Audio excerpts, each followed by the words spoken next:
बिहार में एसआईआर के मुद्दे पर काफ़ी कुछ हो रहा है। कल इंडिया गठबंधन की कई पार्टियां इलेक्शन कमीशन से मिली। हमारे साथ हैं सीपीआईएमएल के महासचिव दीपांकर भट्टाचार्य। आप लोगों की मुख्य रूप से क्या शिकायतें हैं वो तो आप लोगों ने कल बताया। क्या लगता है चुनाव आयोग आपकी बातों पर आपको लगता है कोई संज्ञान ले रहा है? बिल्कुल ऐसा तो नहीं लगा। बात इतनी ही पॉजिटिव कल थी कि हम लोग मिलना चाहते थे तो चुनाव आयोग ने मिला और हमने जो हमें कहना था हमने कहा, बस इतनी ही पर बात ख़त्म हो जाती है। बाकी हमने जो उम्मीद की थी चुनाव आयोग से कि जिन चिंताओं को लेकर हम चुनाव आयोग के पास गए, ये किसी पार्टी की बात नहीं है। किसी को भी लग रहा है कि असंभव है जुलाई के महीने में 8 करोड़ मतदाताओं के पास आप पहुंच नहीं सकते। जो डॉक्यूमेंट अब मांग रहे हैं ढेर सारे लोगों के पास उनमें से कोई डॉक्यूमेंट नहीं है और बहुत सारे लोगों का भी इसकी जानकारी ही नहीं है। जो बाहर का काम कर रहे हैं वो कब घर लौट करके क्या करेंगे, कैसे करेंगे। तो ऐसे में जहाँ इन्फॉर्मेशन वैक्यूम है, जहाँ लोगों के पास डॉक्यूमेंट्स नहीं है, तो कैसे ये हो पाएगा। तो ये जो चिंता है चुनाव आयोग के लिए ये कोई फैक्टर ही नहीं है। लगा कि चुनाव आयोग बिल्कुल इससे बेफिक्र है। तो इससे तो हम लोग परेशान हुए। इसीलिए हमने कल कहा कि हम जिन चिंताओं को लेकर के गए थे उससे ज़्यादा चिंता लेकर के चुनाव आयोग की बातचीत के बाद हमारी चिंता बढ़ गई है। तो आपने कल भी कहा कि चुनाव आयोग को आप शायद समझाने में आप लोग मतलब कन्विंस करने में सफल नहीं हुए। तो अगर ऐसा नहीं होता है और 25 जुलाई के बाद वो ख़त्म हो जाएगा ये प्रोसेस, तो फिर क्या करेंगे? क्या आप लोग जो ज्वाइंट अभी हमने एक शुरू किया है हमारी पार्टी की ओर से, अब ज्वाइंटली भी हम लोग करेंगे। हमने कहा कि ये बिहार के लोग तो इसको वोटबंदी कह रहे हैं, तो वोटबंदी नहीं चलेगी और मताधिकार और लोकतंत्र की रक्षा हर कीमत पर हम लोग करेंगे। तो इसको लेकर के लोग सड़क पर उतरेंगे। हमें लगा कि भाई चुनाव आयोग ने ठीक है, हम लोग कमरे के अंदर बैठ करके बात कर रहे थे, 10 पार्टी के नेता थे, तो नेताओं की बात चुनाव आयोग को ठीक नहीं लगी, हो सकता है। लेकिन अगर बिहार की जनता लाखों की तादाद में ये बात कहने लगे तो वो बात तो सुननी पड़ेगी। तो हमें लगता है कि हम कोशिश यही करेंगे कि जनगोलबंदी हो इस सवालों पर, जनता अपनी बात कहे और वो बात हम देखेंगे। हम उम्मीद करेंगे कि चुनाव आयोग एक डायनामिक इंस्टीट्यूशन है।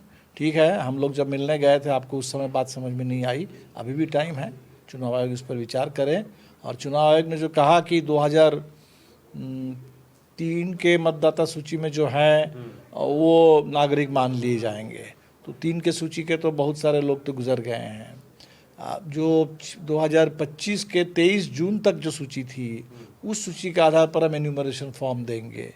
तो उम्मीद करते हैं कि एन्यूमरेशन फॉर्म सबको मिलेगा और शेष जो लोगों के पास जब डॉक्यूमेंट नहीं है तो उस बात को चुनाव आयोग सुने, ज़रूर सुनना चाहिए। क्या कोर्ट जाना एक ऑप्शन है और क्या आप इसके पक्ष में हैं? हमें लगता है कोर्ट भी एक ऑप्शन ज़रूर है।